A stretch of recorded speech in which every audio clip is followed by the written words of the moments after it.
జయప్రకాష్ గారు నమస్కారం అండి. నమస్తే సత్య. జయప్రకాష్ గారు, అపోహల వాస్తవాల ఇవన్నీ పక్కన పెట్టేస్తే దేశం మొత్తం అట్టుడికిపోతోంది ఒక స్టేట్మెంట్ తోటి, ఒక ఒక యోజన తీసుకురావడంతో. గతంలో కూడా ఇలాంటిదే జరిగింది. అగ్రి చట్టాలను తీసుకొచ్చినప్పుడు ఇదే రకమైన అల్లర్లు, ఇదే రకమైన విధ్వంసము ఇదంతా కొనసాగుతూ వచ్చింది. సో ఇప్పుడు మళ్ళీ మోదీ ఆ రోజు వ్యవసాయ చట్టాలను వెనక్కి తీసుకుని రైతులకు క్షమాపణ చెప్పినట్టుగా యువతకి క్షమాపణ చెప్పాల్సిన పరిస్థితి వస్తుందా? సత్య, ఆనాడు ప్రధానమంత్రి వెనక్కి తీసుకుపోవడమే చాలా తప్పు. నేను నిర్ద్వంద్వంగా అప్పటికిప్పటికి చెప్తున్నాను. రైతుకి ఆదాయాలు పెరగాలంటే మార్కెట్లో రేటు పెరగాలి. రేటు పెరగాలంటే అమ్ముకునే స్వేచ్ఛ ఉండాలి, కొనే వాళ్ళ మధ్య పోటీ ఉండాలి.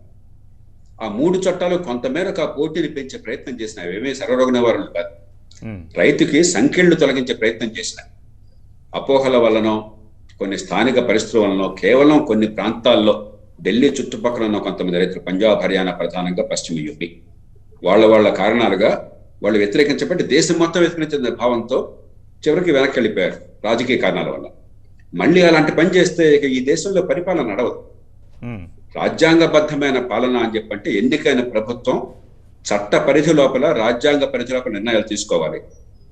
ఆ నిర్ణయాల్లో బాగోగుల్ని పార్లమెంట్లో చర్చ జరపాలి, మీడియాలో సహేతుకమైన చర్చ జరగాలి. వాస్తవాల ఆధారంగా తుది నిర్ణయం మెజారిటీ అభిప్రాయం ప్రకారం చట్టబద్ధంగా జరుగుతుంది.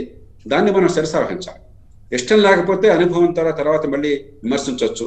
కావాలంటే ఖచ్చితంగా మనం నిరసన తెలపవచ్చు, కానీ శాంతియుతంగా, ఇతరులకు ఆటంకం లేకుండా. అంతేగాని ఢిల్లీ వీధులను దిగ్బంధనం చేసి, ఆర్థిక వ్యవస్థను చిన్నాభిన్నం చేసి, మరి బ్లాక్మెయిల్ చేసి రేపు పొద్దున విత్డ్రా చేసుకున్నామని చెప్పంటే ఇంక పరిపాలన ఎందుకు? వీధుల్లో కాదు తేల్చవలసింది, చట్టసభల్లో తేల్చాలి, ప్రభుత్వంలో తేల్చాలి, రాజ్యాంగబద్ధం కాకపోతే కోర్టుల్లో తేల్చాలి, కానీ అరాచకత్వం ద్వారా కానే కాదు. కాబట్టి ముందు అసలు విషయం మంచి చెడ్డ పక్కన పెడదాం. రాజ్యాంగబద్ధ పాలన కావాలా వద్దా? అంబేద్కర్ అందుకే చెప్పారు, ఒక్కసారి స్వాతంత్రం వచ్చాక, రాజ్యాంగం వచ్చాక, మనకి స్వేచ్ఛ వచ్చాక, ప్రాథమిక హక్కులు వచ్చాక, ఓటు హక్కు వచ్చాక మనం పూర్వంలాగా ఇష్టం వచ్చినట్టుగా రాస్తా రోకోలు, బంద్లు, హర్తాళ్లు, ఆటంకం, హింస వాటికి పాల్పడకూడదు. నిరసన పద్ధతులు శాంతియుతంగా, ప్రజాస్వామ్యబద్ధంగా, ఆటంకం లేకుండా ఉండాలి స్పష్టంగా చెప్పారు. ఆయన ఇచ్చిన రాజ్యాంగంలో ఎమ్మెల్యే పదవులు, ఎంపీ పదవులు ఎట్లా పొందాలి అని మాత్రం చాలా తూచి తప్పకుండా ఉపయోగిస్తున్నాం తప్పితే రాజ్యాంగాన్ని ఎట్లా నడుపుకోవాలి, దేశాన్ని ఎట్లా నడుపుకోవాలని పూర్తిగా అన్ని పార్టీలు విస్మరించారు. ఈ పార్టీ ఆ పార్టీ కాదు. ఇవాళ అధికారంలో ప్రతిపక్షంలో ఈ పని చేశారు, ఇవాళ ప్రతిపక్షంలో అధికారంలో ఈ రకంగా విమర్శించారు. ఇది నిరంతరం కొనసాగుతోంది. దీని నుంచి బయటపడాలి. ఓకే, నాకు ఒక విషయం అర్థమైంది జేపీ గారు. మీరు కుండబద్దలు కొట్టినట్టుగా నా మొదటి ప్రశ్నకి ఇచ్చిన సమాధానాన్ని బట్టి ఈ అగ్నిపత్ యోజనని జయప్రకాష్ గారు సమర్థిస్తున్నారు. Can I say like this? నిరసనని హింసాయుతంగా ఉన్నదాన్ని పూర్తిగా తిరస్కరిస్తున్నాను. అగ్నిపత్ వివరాల్లోకి వెళదాం. ఓకే, అగ్నిపత్ వివరాల్లోకి వెళదాం. మీరు నిరసన శాంతియుతంగా ఉండాలంటే ప్రధాన్ని పూర్తిగా సమర్థించక్కర్లా. ఈ విధానం నా దృష్టిలో మంచిదే, కానీ నేను దీనిలో నిపుణుని కాదు, వ్యవసాయంలో ఉన్నంత నాకు లోతు లేదు. కానీ అర్థమైనంత వరకు ఇది మంచిదే. ఏమన్నా ఉంటే మనం సవరించుకుందాం, అంతేగాని ఇది పద్ధతి కానే కాదు. ఓకే జేపీ గారు, డిమానిటైజేషన్ చూసాము, జిఎస్టీని చూసాము, ఆ తర్వాత వ్యవసాయ చట్టాలు చూసాము, ఇప్పుడేమో అగ్నిపత్ యోజన వచ్చింది. కేంద్ర ప్రభుత్వం తీసుకొస్తున్న పథకాలన్నీ కూడా చాలా మంచి హృదయంతో, స్వచ్ఛమైన హృదయంతో తీసుకొస్తున్నామని చెప్తూ ఉంటారు పదే పదే ప్రధాని మోదీ.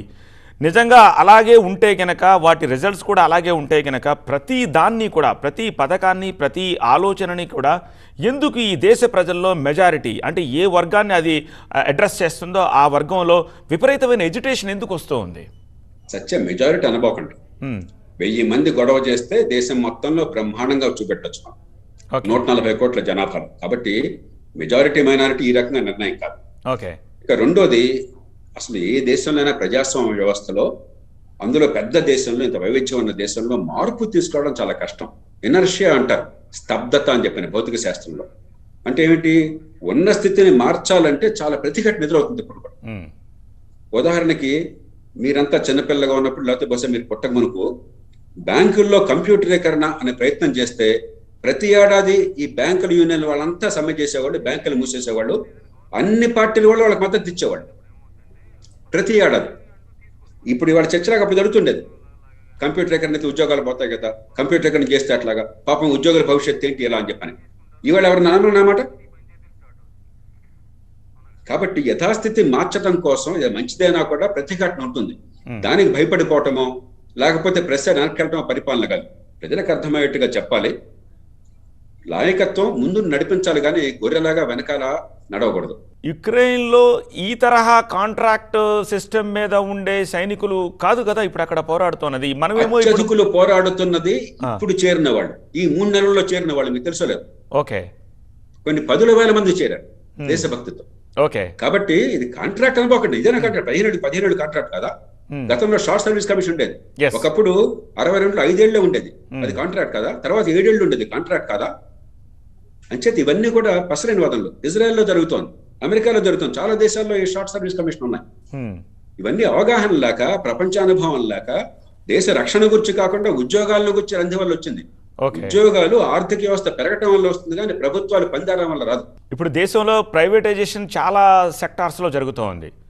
ఇప్పుడు ఈ కొత్త యోజన ఒకటి వచ్చింది. సో చాలామందికి అనుమానం ఏమొస్తుందంటే ఈ కొత్త యోజనలో కూడా తీసుకున్న 100 మందిలో 25 మందిని మాత్రమే రీటైన్ చేసి కంటిన్యూ చేస్తారు, మిగిలిన 75 మందిని బయటకు పంపించేస్తారు, మళ్ళీ వాళ్ళు అన్ఎంప్లాయ్ అయిపోతారు అన్న ఒక ఇది ఉంది.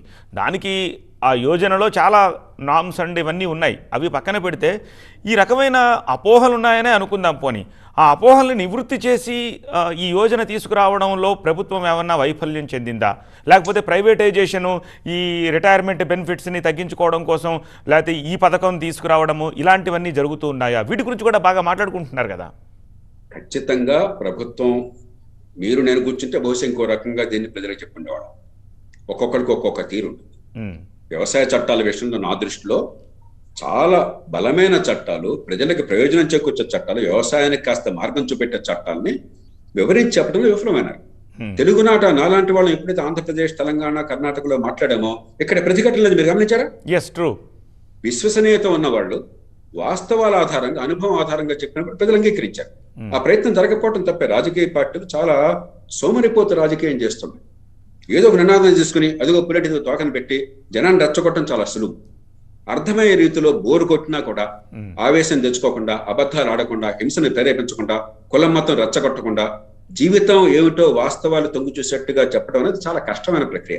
సోకాల్డ్ స్టేట్స్, బీహార్ కానీ లేకపోతే యూపీ కానీ ఇవన్నీ కూడా కోర్ స్టేట్స్ బీజేపీకి ప్రస్తుతం అక్కడ ఫామ్లో కూడా ఉన్నారు వాళ్ళు. సో ఈ నేపథ్యంలో ఈ ఎడ్యుటేషన్స్ ఇలాగే కొనసాగితే మంచి పథకమైనా దీన్ని సైతం వెనక్కి తీసుకోవాల్సిన అగత్యం వస్తుంది కదా.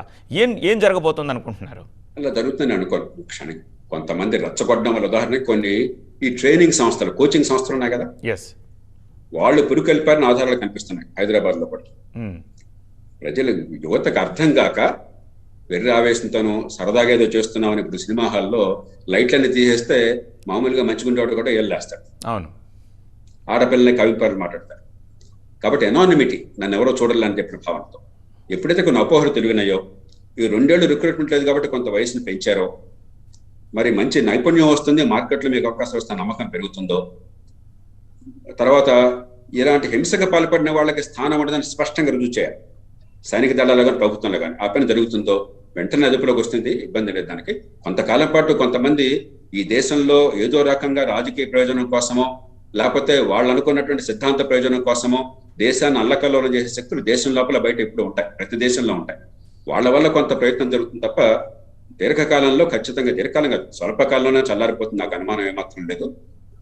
ప్రభుత్వం కనుక భయపడిపోయి దీనికి భీరుగులాగా ప్రతిసారి కూడా ఒక అడుగు ముందుకేసి 2 అడుగులు వెనక్కేసేటైతే పరిపాలన దేశంలో స్తంభించిపోతుంది, అరాతకత్వం విజృంభిస్తుంది, రాజ్యాంగబద్ధ పాలన కుంటుపడుతుంది. Thank you so much. I really appreciate your time and thoughts, JP Garu. Thank you so much for talking to TV9.